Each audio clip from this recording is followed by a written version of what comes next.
মুখ্যমন্ত্ৰী কাপ দ্বিতীয় Guwahati smart city আন্তঃৰাষ্ট্ৰীয় মুকলি ফিডাৰেটিং দবা প্ৰতিযোগিতা আৰম্ভ উদ্বোধনী অনুষ্ঠানত উপস্থিত ক্ৰীড়া মন্ত্ৰী নন্দিতা গাৰ্লুছা গুৱাহাটীত 295 গৰাকী দবাৰুৰ ক্ৰীড়া প্ৰদৰ্শন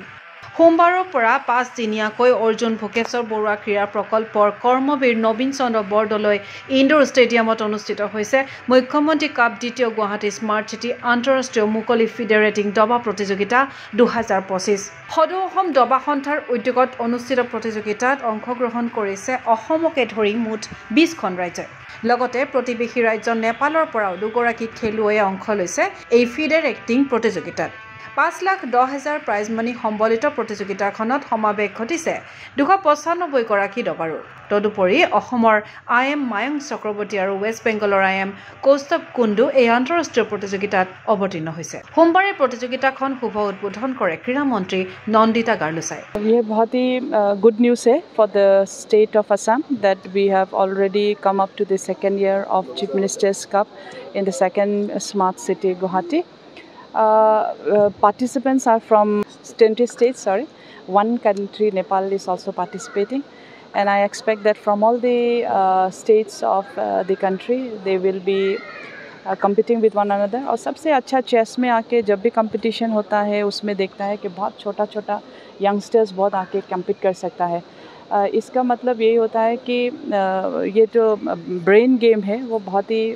पेरेंट्स लोग बहुत एनकरेज करते हैं अपने किड्स को खेलने के लिए और आज भी अगर आप लोग देखेगा तो there are many who are very young age and Assam को भी ये देखना है कि हमारा Mayank Chakraborty is also there जिनको आज पता चला है कि he needs only 30 points to become a GM, to become a grandmaster. We are hoping that he completes it successfully and congratulations to Divya Deshmukh जो इंडिया का है महाराष्ट्र का 19 years of age जिन्होंने recently जीता है. So this is an encouraging way and I expect the बहुत सारा association of Assam उनको बहुत बहुत बधाई कि they are continuing it doing it very confidently. ইফালে উদ্বোধনী অনুষ্ঠানত উপস্থিত থাকিল নৱনিযুক্ত ক্ৰীড়া সঞ্চালক অংকুৰ ভৰালী সদৌ অসম দবা সন্থাৰ সভাপতি মুকুতা ডেকা সম্পাদক ৰাজীৱ ধৰ যুটীয়া সম্পাদক প্ৰণৱ কুমাৰ নাথ প্ৰসিদ্ধ সাঁতোৰবিদ এলভিছ আলী হাজৰিকা আৰ্বিটাৰ অনুপম ভট্টাচাৰ্যৰ দৰে বিশিষ্ট ব্যক্তি অতিথিসকলে দবা খেলুৱৈসকলক উদ্দেশ্যি ৰাখিলে শুভেচ্ছামূলক ভাষণ প্ৰতিযোগিতাত অংশ লোৱা আন্তঃৰাষ্ট্ৰীয় মাষ্টাৰ তথা অসম সন্তান মায়ং চক্ৰৱৰ্তীক উদ্বোধনী অনুষ্ঠানতে আয়োজকে গামোচা আৰু মমেণ্টো প্ৰদানেৰে যাচিলে শুভকামনা মুখ্যমন্ত্ৰীৰ নামেৰে এখনি সুন্দৰ দবা প্ৰতিযোগিতা আয়োজন কৰাৰ বাবে অসম দবা সন্থাক শুভেচ্ছা জ্ঞাপন কৰিলে ক্ৰীড়া মন্ত্ৰী নন্দিতা গাৰ্লুছাই देखिए हमसे ज़्यादा आप लोग because you are in the media you understand ना कि sports to what level and to what extent चला गया है जब हमारा मुख्यमंत्री doctor Himanta Biswa Sarma being a chief minister he has taken an importance sports में बहुत इंपॉर्टेंस लिया है ही हैड गिवन खेल महारन जहाँ ग्रास रूट लेवल पे जाता है सिर्फ वही नहीं रिसेंटली जब Indian revival of the Indian tennis जब क्या है वहाँ पे भी हम लोग ने देखा कि बहुत सारा पार्टिसिपेंट्स आया है from the rest of the states from the country जो यहाँ पे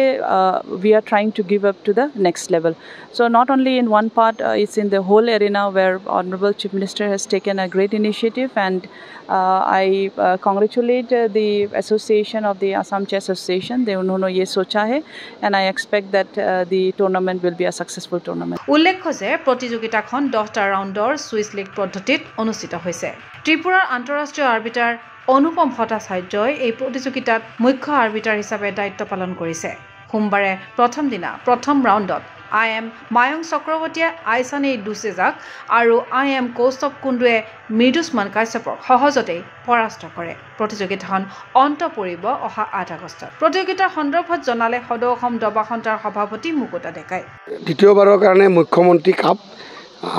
Guwahati smart city international FIDE rating টু চেছ টুৰ্ণামেণ্ট আয়োজন কৰা হৈছে মুখ্যমন্ত্ৰীৰ নামটো এইকাৰণেই দিয়া হৈছে যে চৰকাৰখনে অকল দবা বুলিয়ে নহয় প্ৰতিটো খেলুৱৈ গুৰুত্ব সহকাৰে লৈছে আৰু দবাক বেছি গুৰুত্ব কৰি লৈছে মাননীয় প্ৰধানমন্ত্ৰী মহোদয় আৰু মুখ্যমন্ত্ৰী মহোদয় আৰু ক্ৰীড়া মন্ত্ৰী নন্দিতা বাইদেউ সকলোৱে মিলি আৰু ডাইৰেক্টৰ স্পৰ্টছ SLS সকলোৱে মিলি মানে দবাখনক যি ধৰণে মানে খেলুৱৈসকলৰ কাৰণে মানে উৎসাহ যোগাইছে তাৰ কাৰণে খেল মহাৰণ টুৰ হ'ল আৰু ইতিমধ্যে কেবিনেটত এপ্ৰুভ হৈছে অহা পাঠ্যক্ৰমত আমাৰ দবা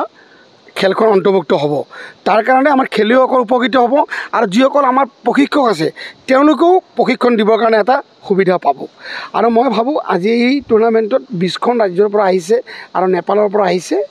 মালয়েছিয়াৰ পৰা ৰেজিষ্ট্ৰেশ্যন হৈছিল কিন্তু তেওঁ বিশেষ অসুবিধাৰ কাৰণে তেওঁ আহিব নোৱাৰে বুলি ক'লে এটা কথা ঠিক দবাত ভৱিষ্যত আছে আমাৰ দুজন কৰি উদয়মান যুৱক মায়ংক চক্ৰৱৰ্তী সাহিল দে অলপ পইণ্ট আছে তাৰ কাৰণে তেওঁলোকে GM টুৰ্ণামেণ্ট মানে গ্ৰেণ্ড মাষ্টাৰ হ'বলৈ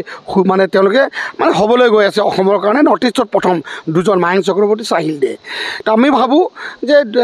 আহিবলগীয়া অলিম্পিকত চেছ যিহেতুকে অন্তৰ্ভুক্ত হ'ব মই ভাবোঁ 10 বছৰৰ ভিতৰত সমগ্ৰ অসমৰ গাঁৱে ভূঞে প্ৰতিখন জিলাৰ পৰা ইণ্টাৰনেশ্যনেল মাষ্টাৰ আৰু গ্ৰেণ্ড মাষ্টাৰ নিৰ্মাণ হৈ উঠিব আৰু অহা ডিচেম্বৰ মাহত আমি গ্ৰেণ্ড মাষ্টাৰ টুৰ্ণামেণ্ট পাতিম আৰু আমি আশা ৰাখিছোঁ যে 30খনকৈ কাণ্ট্ৰি গ্ৰেণ্ড মাষ্টাৰ আহি অংশগ্ৰহণ কৰিব আৰু বিভিন্ন ৰাজ্যৰ পৰা খেলুৱৈ আহিব আৰু আমি বিশ্বনাথ আনন্দ ডাঙৰীয়াই হওক গোপেশে হওক দিব্যা দেশমুখে হওক ৱৰ্ল্ড চেম্পিয়ন যি খেলুৱৈ আছে তেওঁলোকক আমি আনিবৰ কাৰণে আমি চেষ্টা কৰিম ইতিমধ্যে চৰকাৰৰ লগতো আলোচনা হৈ আছে হয় আন্তঃৰাষ্ট্ৰীয় পৰ্যায়ত আমাৰ টোটেল প্ৰাইজ মানি হৈছে 5,10,000 আৰু প্ৰথম পুৰস্কাৰ হৈছে 70,000 ঠিক সেনেকৈ 50,000 30,000 এনেকুৱা কৰি আমাৰ পুৰস্কাৰবোৰ আছে ইতিমধ্যে আমি এবাৰ সিদ্ধান্ত লৈছোঁ যে যিহেতুকে CM কাপ সেইকাৰণে আমি কাপটো ডাঙৰ হ'ব লাগে আৰু তেওঁ মানে লৈ পেলাইও ভাল পাব খেলুৱৈ সেই ধৰণৰ আপোনালোকে নিজে দেখিছে আমি ভাবোঁ আমাৰ সংগঠনৰ আমি নিষ্ঠাবানভাৱে আমি দায়িত্ব পালন কৰিম আৰু দবাক গাঁৱে গাঁৱে ঘৰে ঘৰে খেলাৰ কাৰণে আমি অনতি পলমে কম সময়ৰ ভিতৰত যেন ঘৰে ঘৰে দবাখন আকৌ পুনৰাই খেলে ঘৰক দেউতা মাকে খেলে ভায়েক ভনীয়েকে খেলে বেড এলিমেণ্টবিলাক যেন অসমৰ পৰা শেষ হয় সেইটোৱে আমি সদৌ অসম দবা অন্ত সকলো বিষয়ববী আমি চিন্তা কৰিছোঁ ক্ৰীড়া অনুৰাগীৰ আশা সাফল্যমণ্ডিত হওক মুখ্যমন্ত্ৰী কাপ দ্বিতীয় গুৱাহাটী স্মাৰ্ট চিটি আন্তঃৰাষ্ট্ৰীয় মুকলি ফিডাৰেটিং দবা প্ৰতিযোগিতা 2025 চিন্ময় বৰাৰ প্ৰতিবেদন Gogo sports any physical education বিষয়ত ডিগ্ৰী পাঠ্যক্ৰমৰ কাৰণে অসম তথা উত্তৰ পূৰ্বাঞ্চলৰ প্ৰথমখন শিক্ষানুষ্ঠান অভিৰুচি ইনষ্টিটিউট অৱ ফিজিকেল এডুকেশ্যন 2 বছৰীয়া ফিজিকেল এডুকেশ্যনৰ BPEd পাঠ্যক্ৰম আৰু 4 বছৰীয়া BPES পাঠ্যক্ৰমৰ বাবে নামভৰ্তি চলি আছে বিতংকৈ জানিবৰ বাবে আজি যোগাযোগ কৰক যোগাযোগৰ নম্বৰসমূহ হৈছে 9435100098 7002 33540 88765210098 website www.aipguwahati.in